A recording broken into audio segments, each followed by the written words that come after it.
അവർക്ക് രക്തം സ്വീകരിക്കാനുള്ള ഒരു റണ്ണിങ് സിസ്റ്റം ഉണ്ടാക്കുക. അത് വളരെ നൂതനമായ ഒരു പദ്ധതിയാണ്. ഈ പഞ്ചായത്തിൽ തന്നെ ആ ഒരു പദ്ധതി നടപ്പിലാക്കിയതിന് ശേഷം ഏകദേശം ഒരു മാസം 20-നും 25-നും ഇടയ്ക്ക് ആളുകൾ ഇതിൻ്റെ സേവനം പ്രയോജനപ്പെടുത്തുന്നുണ്ട്. പേര് ശ്രീകുമാർ, ഞാൻ അധ്യാപകനാണ്. ഈ പഞ്ചായത്തിലല്ല ജോലി ചെയ്യുന്നത്. വിദ്യാഭ്യാസ രംഗത്താണെങ്കിൽ ഇവിടെ പ്രസിഡന്റ് സൂചിപ്പിച്ച പോലെ ആരും തിരിഞ്ഞു നോക്കാതിരുന്ന പ്രാഥമിക വിദ്യാലയങ്ങളെ വളരെയധികം മെച്ചപ്പെട്ട ഭൗതിക സാഹചര്യങ്ങളിലൊന്നാക്കി മാറ്റി. ഒരുപിടി പദ്ധതികളാണ്. പുതുവെളിച്ചം എന്ന പേരിൽ ഒരുപിടി പദ്ധതികൾ. കുട്ടികൾ സർഗശേഷി വികസിപ്പിക്കാൻ വേണ്ടി പഞ്ചായത്ത് തലത്തിൽ കുട്ടികളുടെ രചനാ ക്യാമ്പ് നടത്തി എന്നിട്ട് അവരെ സ്കൂളുകളിൽ എഡിറ്റർമാരാക്കിക്കൊണ്ട് എല്ലാ സ്കൂളുകളിലും മാഗസിൻ ഉണ്ടാക്കുക, സ്കൂൾ മാഗസിൻ. അതിൽ ഏറ്റവും മികച്ച മാഗസിൻ അവാർഡ് കൊടുക്കുന്ന ഒരു പ്രവർത്തനം എല്ലാ സ്കൂളുകളും ആവേശപൂർവ്വം ഏറ്റെടുത്താണ്. കാക്കാരശ്ശ നാടകം പോലെയുള്ള കലകൾ വളരെയധികം പ്രസിദ്ധി ആർജിച്ചുള്ള പ്രദേശമാണ്. അങ്ങനെയുള്ള അതുപോലെ വേലകളി തുടങ്ങിയ നാടൻ കലകൾക്ക് കുട്ടികൾക്ക് പരിശീലനം. അപ്പോൾ കുട്ടികൾക്ക് അതൊരു പുതിയ അനുഭവമാണ്. എനിക്ക് സൂചിപ്പിക്കാനുള്ള ഈ പരിപാടി സംഘടിപ്പിക്കുമ്പോൾ ഈ പഞ്ചായത്തിന്റെ ദീർഘവീക്ഷണത്തിന്റെ ഒരു ഉദാഹരണം ഞാൻ പറയുകയാണ്.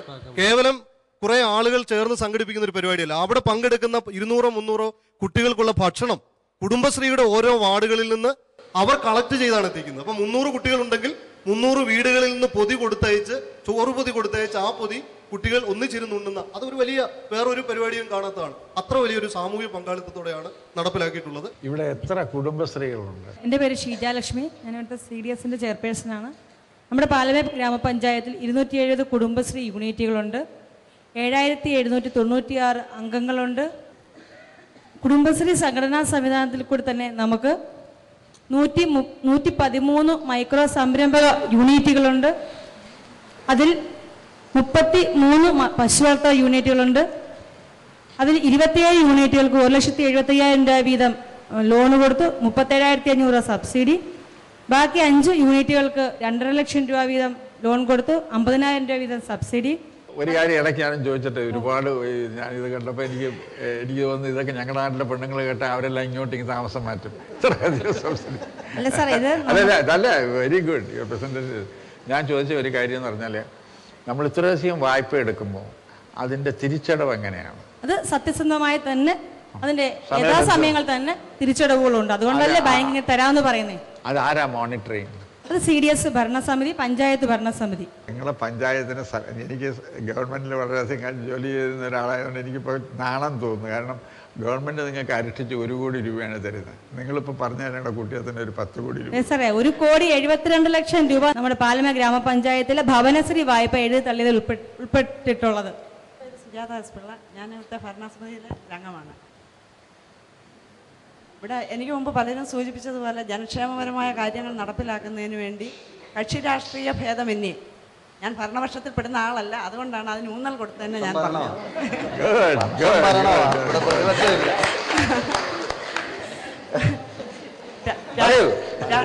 രാഷ്ട്രീയ ഭേദമില്ലാതെ തന്നെ ജനക്ഷേമകരമായ കാര്യങ്ങൾ നടപ്പാക്കുന്നതിൽ ഞങ്ങൾ ഭരണസമിതി അംഗങ്ങൾ ഒറ്റക്കെട്ടായി തന്നെ നിലനിൽക്കുന്നു. പ്രത്യേകിച്ച് ഒരു വനിതാ മെമ്പർ ആയതിനാൽ നമ്മുടെ വാർഡുകളിൽ സ്ത്രീകളുടെ പ്രശ്നങ്ങളൊക്കെ, സ്ത്രീകൾക്ക് പുരുഷ മെമ്പർമാരാകുമ്പോൾ സ്ത്രീകൾക്ക് പറയാൻ പറ്റാത്ത പല വിഷയങ്ങളും ഉണ്ട്. അപ്പോൾ അവർ വന്ന് നമ്മളോട് പറയുന്നുണ്ടെങ്കിൽ അതിലൊക്കെ ഇടപെട്ട് പഞ്ചായത്ത് പ്രസിഡന്റിൻ്റെ, പഞ്ചായത്ത് കമ്മിറ്റിയുടെ സഹായം വേണ്ട കാര്യങ്ങളാണെങ്കിൽ അങ്ങനെ ഇടപെട്ട് പ്രശ്നങ്ങളൊക്കെ ഒത്തുതീർപ്പാക്കാനും, അപ്പോൾ അങ്ങനെ പല വിഷയങ്ങളും പരിഹരിക്കുന്നതിന് വേണ്ടി കഴിഞ്ഞിട്ടുണ്ട്. മെമ്പർ അടുത്ത തവണയും ഇതേ ഭരണസമിതി തന്നെ വരാൻ റെക്കമെൻഡ് ചെയ്യും? ശ്രമിക്കണമെന്നാണ് ഉദ്ദേശം. ഇതേ ഭരണസമിതി തന്നെ വരാനായിട്ട് മെമ്പർ ആഗ്രഹിക്കുന്നുണ്ടോ?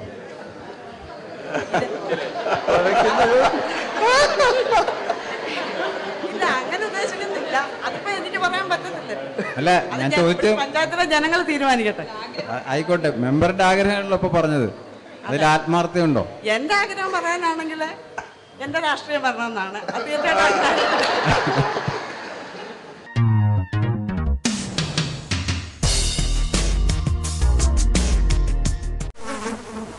വേണ്ട നമുക്കിനി രോഗങ്ങൾ, വ്യാധികൾ വേണ്ട, വേണ്ടേ നമുക്കി കൊതുകിന്റെ താണ്ഡവം. വീടും പരിസരവും വൃത്തിയാക്കൂ, കൊതുകിന്റെ താവളങ്ങൾ നശിപ്പിക്കൂ, മാരക രോഗങ്ങളോട് വിട പറയൂ, വീണ്ടും ഒരു ദുരന്തമൊഴിവാക്കൂ. നാടിനെ നമ്മുടെ വീടായി കരുതണം, വൃത്തിയായി ഭംഗിയായി സൂക്ഷിക്കണം. രോഗം പരത്താത്ത മണ്ണിന്റെ മാറിലെ ആരോഗ്യമോടെ ജനങ്ങൾ വാഴൂ. എന്റെ കേരളം മാലിന്യമുക്തം.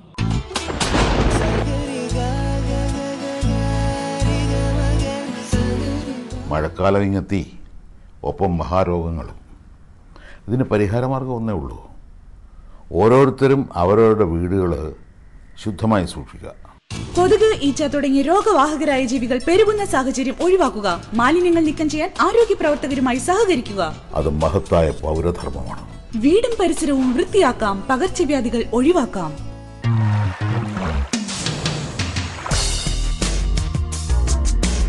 നമ്മുടെ ജൂറി അംഗങ്ങൾ പഞ്ചായത്തൊക്കെ വന്ന് സന്ദർശിച്ചു, നിങ്ങളുടെ പ്രവർത്തനങ്ങളൊക്കെ കണ്ടു. എങ്ങനെയുണ്ടായിരുന്നു ആ ഒരു അനുഭവം? നല്ല അനുഭവമായിരുന്നു. ഇവിടെ ചിത്രത്തിൽ കണ്ടതുപോലെ തന്നെ ഞങ്ങളുടെ നാട്ടിലെ ജനത പുറത്തുനിന്ന് വരുന്ന എല്ലാവരെയും വളരെ സന്തോഷത്തോടു കൂടി സ്വീകരിക്കുന്ന ആളുകളാണ്. വിശേഷിച്ച് ഞങ്ങളുടെ പഞ്ചായത്തിനെ പഠിക്കുവാൻ കൂടി വന്നതിനാൽ വളരെ താല്പര്യത്തോടു കൂടി തന്നെ അവിടെ ഉള്ള ആളുകൾ അവരോടൊപ്പം കൂടി ഞങ്ങൾക്കെല്ലാം നടന്ന് ഞങ്ങൾ തന്നെ നടത്തിയ കുറേ കാര്യങ്ങൾ ഞങ്ങൾക്ക് റിവ്യൂ ചെയ്യുവാൻ കൂടി ഒരു അവസരം കിട്ടി. എന്തായാലും വളരെ സന്തോഷകരമായ ഒരു അനുഭവമായിരുന്നു. ഇനി ചർച്ചയ്ക്കുള്ള സമയമാണ്. കണ്ണമാഷെ, പാലമേൽ പഞ്ചായത്ത് 2ാം ഘട്ടത്തിൽ എത്തിയത് ഞങ്ങൾക്കും വളരെ സന്തോഷം, അഭിനന്ദനങ്ങൾ. ഒരുപാട് കാര്യങ്ങൾ ചെയ്തിട്ടുണ്ട്. അതിനുള്ള രേഖകളും വിഷ്വൽസും എല്ലാം കണ്ടു. പഞ്ചായത്തിൻ്റെ ഫ്രണ്ട് ഓഫീസിനെ കുറിച്ച് കാര്യമായിട്ടൊന്നും പറഞ്ഞില്ല. അപേക്ഷ നൽകാൻ വന്നാൽ സർട്ടിഫിക്കറ്റോ വല്ലതും കിട്ടണമെങ്കിൽ എത്ര സമയമെടുക്കും? ഫ്രണ്ട് ഓഫീസ് പ്രവർത്തനം കാര്യക്ഷമമായി തന്നെയാണ് ഫ്രണ്ട് ഓഫീസ് പോകുന്നത്. പക്ഷേ ഫ്രണ്ട് ഓഫീസ് നന്നായി സജ്ജീകരിക്കാൻ വേണ്ടി ഈ വർഷത്തെ പ്രോജക്റ്റിലാണ് എടുത്തുകൊണ്ടിരിക്കുന്നത്. ഇപ്പോൾ അതിൻ്റെ ഈ സന്ദർശനം നടക്കുന്ന ദിവസം പോലും അതിൻ്റെ നിർമ്മാണ പ്രവർത്തനങ്ങൾ നടന്നുകൊണ്ടിരിക്കുകയാണ്. 2 ബാത്റൂമും പിന്നെ മറ്റ് കുടിവെള്ളം, വെച്ചെഴുതാനുള്ള സംവിധാനം, ആവശ്യത്തിനുള്ള കസേരകൾ, TV ഉൾപ്പെടെയുള്ള എല്ലാ സംവിധാനത്തോടും കൂടി 12-ാം തീയതി ബഹുമാനപ്പെട്ട തദ്ദേശ സ്വയംഭരണ വകുപ്പ് മന്ത്രി ഞങ്ങളുടെ ഒരു സെൻട്രൽ ലൈബ്രറി ഉദ്ഘാടനം ചെയ്യുന്നുണ്ട്. അതോടൊപ്പം ആ സംവിധാനത്തോടെ ഉദ്ഘാടനം ചെയ്യും. സേവനം ഇപ്പോഴും ചെയ്യുന്നുണ്ട്, പക്ഷേ സേവനം ചെയ്യുന്നത് പരിമിതമായ സൗകര്യങ്ങളിലാണ്. എനിക്ക് പിന്നെ PHCയുടെ ഇത് കാണിച്ചപ്പോഴേ PHCയിൽ അവർക്ക് എന്ത് മാതിരിയുള്ള സൗകര്യങ്ങളാണ് പഞ്ചായത്ത് ചെയ്ത് കൊടുത്തിരിക്കുന്നത്? ഹോസ്പിറ്റലിനോ പ്രൈമറി ഹെൽത്ത് സെൻ്ററിന് വേണ്ടിയിട്ട് ഹോസ്പിറ്റലിന് ആവശ്യമായ മരുന്ന് പൂർണ്ണമായിട്ടും എത്ര ആവശ്യപ്പെട്ടാലും NIC കൂടെ തന്നു കഴിഞ്ഞാൽ പൂർണ്ണമായിട്ടും. ഹെൽത്ത് ഡിപ്പാർട്ട്മെന്റിൽ നിന്ന് മരുന്നുകൾ കിട്ടുന്നുണ്ടോ? ഹെൽത്ത് ഡിപ്പാർട്ട്മെന്റിൽ നിന്ന് മരുന്ന് കിട്ടുന്നുണ്ട്. ആ മരുന്ന് കൂടാതെ അടിയന്തര സാഹചര്യങ്ങൾ അഥവാ അതുകൂടാതെ മരുന്നിൻ്റെ കുറവ്, ഈ കുറവ് വരുമ്പോൾ നമുക്ക് മറ്റവരുടെ NIC കൂടെ കിട്ടണമെന്നുള്ളതേ ഉള്ളൂ. അതിപ്പം ലക്ഷങ്ങളുടെ മരുന്ന് തന്നെ വാങ്ങി കൊടുത്തിട്ടുണ്ട് നമ്മൾ. ഈ എത്ര ഡോക്ടറുണ്ട്? ഒരു ഡോക്ടറേ ഉള്ളൂ. നമ്മൾ കിടത്തി ചികിത്സയ്ക്ക് വേണ്ടിയുള്ള വാർഡ് സംവിധാനം എല്ലാം അവിടെ പണിഞ്ഞിട്ടിരിക്കുകയാണ്. പക്ഷെ ഞങ്ങൾക്ക് കിടത്തി ചികിത്സ അനുവദിച്ചിട്ടില്ല എന്നുള്ളതാണ്. അവിടെ ഒരു OPയിൽ ഒരു ദിവസം എത്ര പേര് വരുമെന്ന് പറയാൻ പറ്റുമോ? ശരാശരി ഒരു 100 പേരോളം എത്തും. 100 പേര് വരും.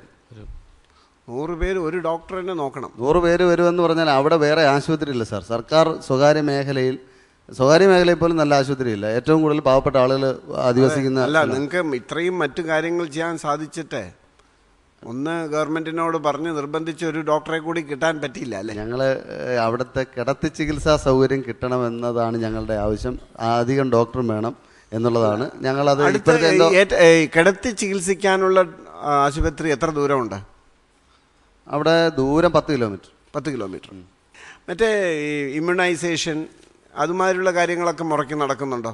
അതെല്ലാം വളരെ കൃത്യമായിട്ട് നടക്കുന്നു. ഈ പിന്നെ ആൾക്കാർക്ക് അവിടെ ഡയഗ്നോസ്റ്റിക്കായിട്ട് ഇപ്പോൾ രക്തം, മൂത്രം പരിശോധിക്കാൻ അതിനുള്ള സംവിധാനം വല്ലതും ചെയ്തിട്ടുണ്ടോ? അതോ പുറമേ കുടുംബശ്രീക്കാർ നടത്തുന്നുണ്ടോ? എന്തെങ്കിലും അത് പഞ്ചായത്ത് അതിന് സൗകര്യം കൊടുത്തിട്ടുണ്ടോ? അത്തരം സംവിധാനങ്ങളൊന്നും മിനി PS സെൻ്റർ ആയതുകൊണ്ട് ഡയഗ്നോസ്റ്റിക് ഇല്ല, അങ്ങനത്തെ ലബോറട്ടറി സൗകര്യങ്ങളൊന്നുമില്ല, അതിനുള്ള സ്റ്റാഫും ഇല്ല. അല്ല, ആരോഗ്യം ഒരു പ്രശ്നമായിട്ട് അവിടെ വന്നിട്ടുണ്ടോയെന്ന് ചോദിക്കാണ്.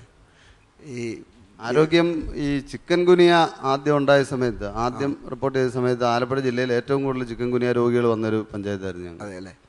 അത് വലിയൊരു പ്രതിസന്ധിയായിരുന്നു. പക്ഷേ ഞങ്ങൾ ഭയങ്കരമായിട്ട് അതിനകത്ത് ഇടപെട്ടു.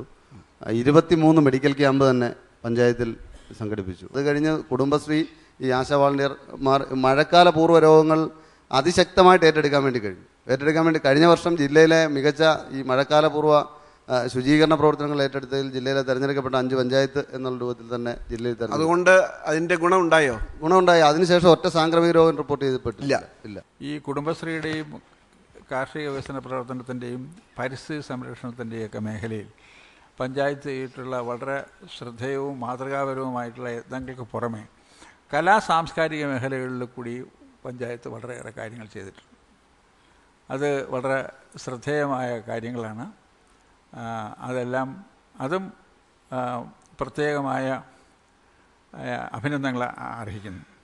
ഇതിനെല്ലാം പുറമെ പാലമേൽ എന്നുള്ള സ്ഥലത്തേക്ക് പോകണം എന്ന് പറഞ്ഞപ്പോൾ ആദ്യമായി എന്നെ ഭയപ്പെടുത്തിയ സ്ഥലം നൂറനാടെന്നുള്ള പേരാണ്. കേരളത്തിലെ ഒരു കുഷ്ഠരോഗ ആശുപത്രി. ആ സ്ഥലത്തിന് ആളുകൾ പേര് പറയാൻ തന്നെ ഭയക്കുന്നൊരു സ്ഥലമാണ് നൂറ്. അപ്പോൾ ആ ഒരു സ്ഥലത്ത് അവിടെ നിന്ന് പെണ്ണെടുക്കാറുമില്ല, പെണ്ണ് കൊടുക്കാറുമില്ല, ആ രീതിയിൽ അതിന് ചുറ്റും ആളുകൾ ഒരു കാലത്ത് കരുതിയിരുന്ന സ്ഥലമാണ്. അവിടെ നൂറിനാടെന്നുള്ള ആ പ്രദേശത്ത് ഇത്രയേറെ മാറ്റങ്ങൾ പാലമേൽ പഞ്ചായത്തിൽ സൃഷ്ടിച്ചിരിക്കുന്ന മാറ്റങ്ങൾ ഏറ്റവും വലിയ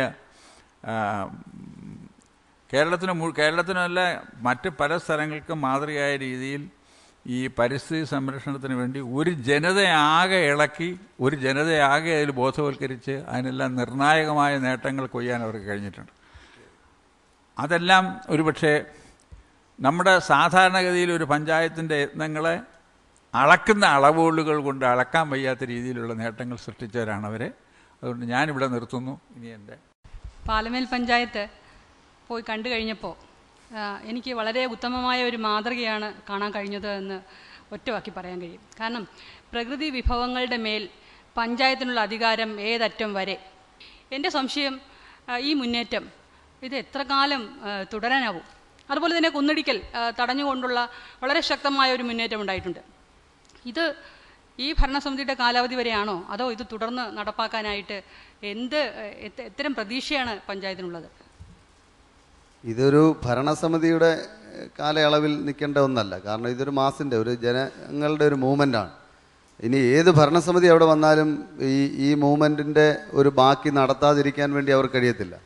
അത് ഏത് ഭരണസമിതി ആയാലും. ഇപ്പോൾ കർഷകർ ഓൾറെഡി അവിടെ കൃഷി ചെയ്ത കർഷകർ, അവർ ആത്മവിശ്വാസമുണ്ട്, അവർക്കിനി അവിടെ കൃഷി ചെയ്യാം. ആ കൃഷി ചെയ്യാമെന്ന ആത്മവിശ്വാസമുള്ള കർഷകർ ഇനി വരുന്ന ഏത് ഭരണസമിതിയോടും ഞങ്ങൾക്കിവിടെ കൃഷി ചെയ്യണം എന്ന് പറഞ്ഞാൽ ഇത്രയും കൃഷിയെ സപ്പോർട്ട് ചെയ്യുവാൻ ഭരണകൂടം തന്നെ നിലനിൽക്കുന്ന സാഹചര്യത്തിൽ അതിൽ നിന്ന് ഒഴിഞ്ഞു മാറിയ ഒരു ഭരണസമിതിക്ക് പോകാൻ കഴിയും എന്ന് ഞങ്ങൾക്ക് തോന്നുന്നില്ല. മറ്റൊന്ന്, മണ്ണ് ഖനനവുമായി ബന്ധപ്പെട്ട ഇഷ്യൂ, അതൊരു സോഷ്യൽ ഇഷ്യൂ ആയി വളർത്തിക്കൊണ്ടുവരികയും അത് ജനങ്ങളിലേക്ക് എത്തിക്കുകയും ചെയ്യുകയും ഇതുകൊണ്ടുണ്ടാകുന്ന പ്രശ്നങ്ങൾ നമ്മൾ പറയുകയും ചെയ്തു. ഇപ്പോൾ കുടുംബശ്രീയുടെ യൂണിറ്റ് തലത്തിൽ അജണ്ട വെച്ച് ചർച്ച ചെയ്യുകയാണ്. അജണ്ട മണ്ണ് ഖനനം അജണ്ട വെച്ച് ചെയ്യുകയാണ്. മണ്ണ് ഖനനം ചെയ്താൽ എന്താണ് പ്രശ്നം? എനിക്ക് ചോദിക്കാനുള്ളത് വിദ്യാഭ്യാസ സംവിധാനത്തിനെ കുറിച്ചിട്ടാണ്. ഇതിൽ ഒരുപാട് പരിഷ്കാരങ്ങൾ പഞ്ചായത്ത് നടപ്പിലാക്കിയിട്ടുണ്ട്. കുട്ടികൾക്ക് സൗഹൃദമായ തരത്തിലുള്ള പഠന നിലവാരം ഉയർത്തുന്നതിനൊക്കെ വേണ്ടിയിട്ട് വേണ്ടി. ഇതിൻ്റെ ഒരു സുസ്ഥിരതയെ കുറിച്ചിട്ടാണ് എനിക്ക് അറിയേണ്ടത്. അതിന് എന്തൊക്കെ നടപടികളാണ് പഞ്ചായത്ത് എടുത്തിട്ടുള്ളത്? ഒരു പഞ്ചായത്തിൽ എപ്പോഴും ഇത്തരം പൊതുവീക്ഷണവും താല്പര്യവുമുള്ള കുറേയധികം ആളുകളുണ്ടാവാം. അവരൊരു പക്ഷേ ജനപ്രതിനിധികളാവണമെന്നില്ല, ചിലപ്പോൾ രാഷ്ട്രീയക്കാരും ആവണമെന്നില്ല, രാഷ്ട്രീയ പ്രവർത്തകരും ആവണമെന്നില്ല, അവർക്ക് വ്യക്തമായ രാഷ്ട്രീയം ഉണ്ടെങ്കിൽ. അപ്പോൾ നമ്മളിതിനകത്ത് സഹകരിപ്പിച്ചേക്കുന്ന അത്തരം നല്ല വീക്ഷണമുള്ള ഒരാളുകളുടെ കൂട്ടായ്മ ഇതിനകത്ത് ഉണ്ടാക്കിയിട്ടുണ്ട്. വിദ്യാഭ്യാസ രംഗത്ത് പ്രവർത്തിക്കുന്ന ഇവിടെ ഇപ്പോൾ ശ്രീകുമാർ സാറിനെ പോലെ പഞ്ചായത്തിന് വെളിയിലുള്ള ആളുകൾ. അപ്പോൾ അതേപോലെയുള്ള നിരവധി ആളുകളുണ്ട്. പിന്നെ ഞങ്ങളുടെ സുഹൃത്തുക്കളുണ്ട്, വിവിധ രംഗങ്ങളിൽ സാമൂഹിക പ്രവർത്തന രംഗത്ത് നിന്നിട്ടുള്ള പല ആളുകളുണ്ട്. അവരെ എല്ലാം കൂടെ കൂട്ടിയോജിപ്പിച്ചാണ് പഞ്ചായത്ത് തലത്തിലുള്ള അക്കാഡമിക് സമിതി ഒരു വിദ്യാഭ്യാസ സമിതിയും എടുത്തിട്ടുള്ളത്. അവരാണ് ഈ പ്രവർത്തനം പ്ലാൻ ചെയ്യുന്നതും. ഞങ്ങൾ ഒരുമിച്ചിരിക്കുന്നു, പ്രവർത്തനങ്ങൾ പ്ലാൻ ചെയ്യുന്നു, അവരുടെ അഭിപ്രായങ്ങളോട് എടുത്തിട്ടാണ് ഈ സംഭവങ്ങളെല്ലാം ചെയ്യുന്നത്. ഞാൻ പറഞ്ഞത്, ഇനിയൊരു ഭരണസമിതി മാറി വന്നാലും ഈ ആളുകളും ഈ സംവിധാനങ്ങളോട് കാണും. ഇവരുടെ വാക്കുകൾക്ക് വിലയില്ലാതെ പോകുന്ന അവസ്ഥ ഉണ്ടാവാതിരുന്നാൽ അല്ല, ഞങ്ങൾക്കും അവരുടെ വാക്കുകളൊന്ന് കേട്ടാൽ കൊള്ളാം. പൊതുവിദ്യാലയങ്ങളെ ആരും ശ്രദ്ധിക്കാനില്ലാത്തൊരവസ്ഥ ഉണ്ടായിരുന്നു. പ്രത്യേകിച്ച് ഞങ്ങളുടെ ഒരു നാട്ടിൻ പുറത്ത് ഈ ഗവൺമെൻറ് സ്കൂളുകളിലേക്ക് കുട്ടികളെ വിടാൻ ആളുകൾ മടിച്ചിരുന്നൊരു കാലഘട്ടം ഉണ്ടായിരുന്നു. അപ്പോൾ അത് വളരെ പ്രധാനപ്പെട്ട ഒരു പ്രശ്നമായി ഞങ്ങൾ അന്വേഷിച്ചപ്പോൾ